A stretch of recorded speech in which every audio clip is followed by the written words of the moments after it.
स्वागत करते हैं दोस्तों आपका हमारे चैनल के अंदर। जिस तरह से हम और आप जानते हैं कि किस तरह के हालात जो है तो बिहार के अंदर राजनीति के अंदर देखने को मिल रहे हैं, इसी ज़मीन में हम आज औरंगाबाद ज़िले की जो है तो विधानसभा क्षेत्र के बारे में बात करेंगे।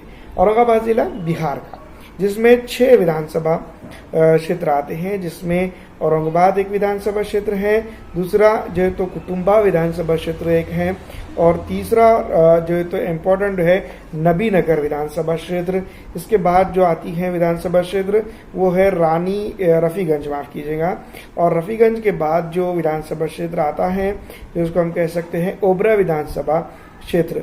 ओबरा के बाद गोह आता है, और गोह विधानसभा क्षेत्र के ऊपर जो पकड़ है जिस तरह से हम बात कर सकते हैं, तो डिफरेंट जो है तो प्रत्याशी यहाँ पर अपनी जीत का जश्न फिलहाल मनाते हुए नजर आ रहे हैं। वो अपने आप में खुद को जीता हुआ यहाँ पर घोषित करते हुए भी दिखाई देते हैं। तो दोस्तों, औरंगाबाद ज़िले की विधानसभा क्षेत्र के ऊपर बात करें तो उसमें सबसे पहले हम औरंगाबाद के बारे में बात कर लेंगे। तो आनंद शंकर सिंह जो है तो भारतीय राष्ट्रीय कांग्रेस पार्टी के प्रत्याशी थे, जो 2243 वोट उन्होंने हासिल किए थे। 70,018 वोट उनको जो तो उस वक्त मिला था। इस इलाके के ऊपर डेवलपमेंट की बात करें तो काफ़ी पिछड़ा हुआ ये इलाका है।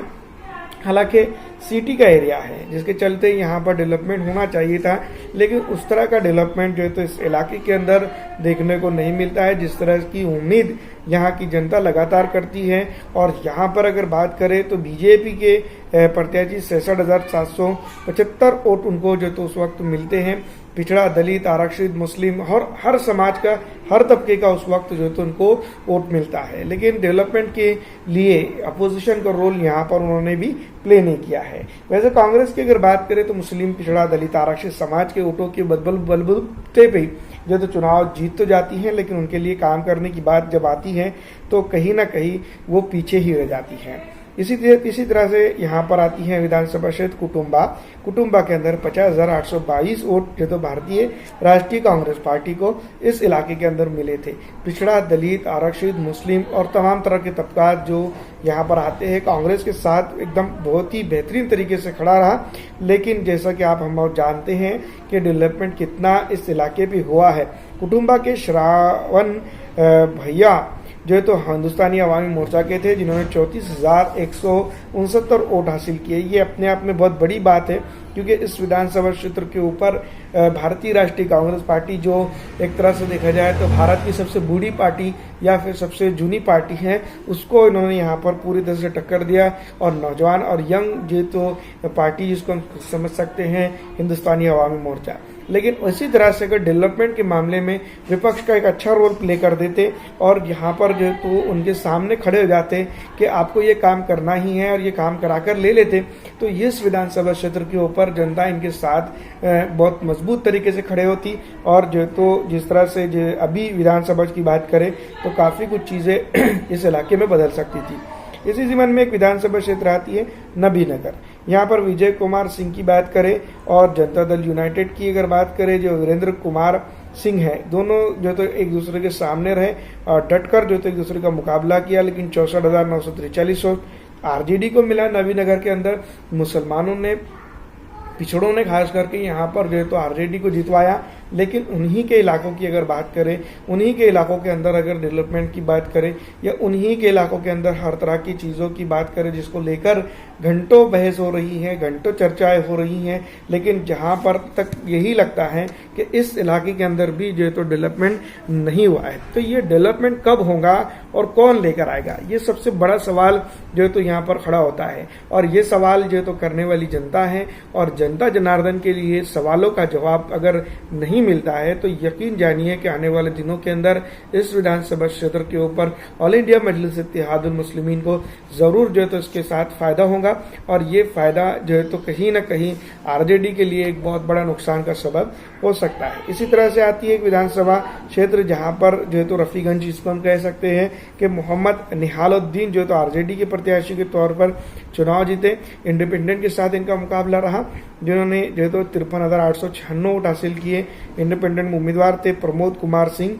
अगर अशोक कुमार सिंह थोड़ी सी और जो तो मेहनत कम करते तो यहाँ पर जो तो मोहम्मद निहालुद्दीन की मुश्किलें बढ़ सकती थी।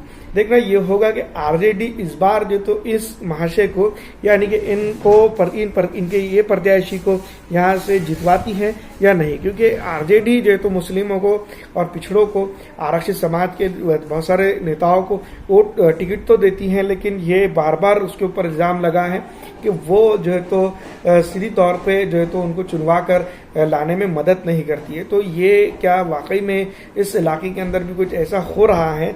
अगर हो रहा है तो कहीं ना कहीं ये चीज़ें जो है तो कहीं ना कहीं ये इनको बहुत ज़्यादा महंगी पड़ सकती है। दूसरी तरफ अगर हम बात करते हैं, इस इलाके के अंदर आती है ओबरा विधानसभा क्षेत्र। ओबरा विधानसभा क्षेत्र की अगर बात करें तो आरजेडी, एलजेपी, जेडीयू, आरएलएसपी जो है तो यहाँ पर जो है चुनावी मैदान में थे, और यहाँ पर ओबरा के अंदर 63,662 वोट जो है तो आरजेडी के प्रत्याशी को मिले, जिन्होंने बखूबी तौर पर जो है तो वोटिंग तो जरूर ले ली, लेकिन जनता के डेवलपमेंट की बात की जाए, जनता का मसीहा बनने की बात की जाए तो नहीं रहा।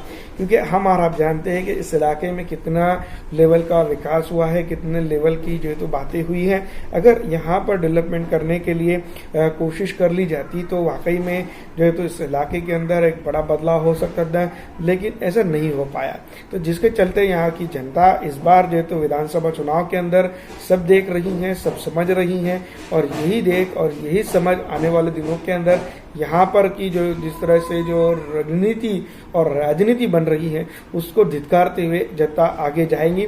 और अगर जनता आगे जाती है तो इस इलाके के अंदर या इस क्षेत्र के अंदर बड़े बदलाव जरूर होंगे, और ओबरा विधानसभा क्षेत्र के अंदर नुकसान का सबब जो है तो बढ़ेगा। दूसरी तरफ एक विधानसभा क्षेत्र आती है जिसको हम कह सकते हैं गोहो विधानसभा क्षेत्र।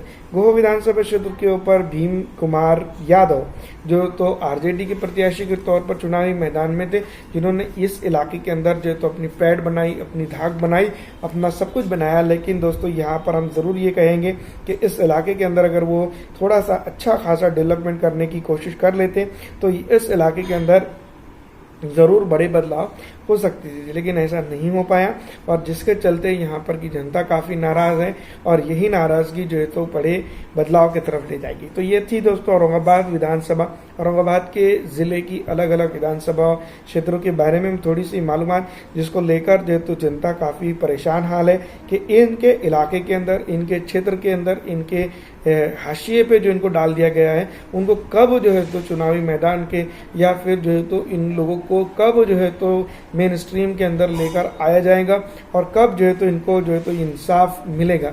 लेकिन दोस्तों उम्मीद तो काफ़ी कम ही दिखाई दे रही है। जनता ये बात जान चुकी है कि इस इलाके के अंदर जो है तो विकास अभी और धीमी गति से चल रहा है, और आने वाले दिनों के अंदर हो सकता है कि इसकी गति बढ़े। लेकिन दोस्तों फिलहाल यहाँ पर यही लग रहा है कि औरंगाबाद ज़िले की जनता को अभी और इंतज़ार करना पड़ेगा।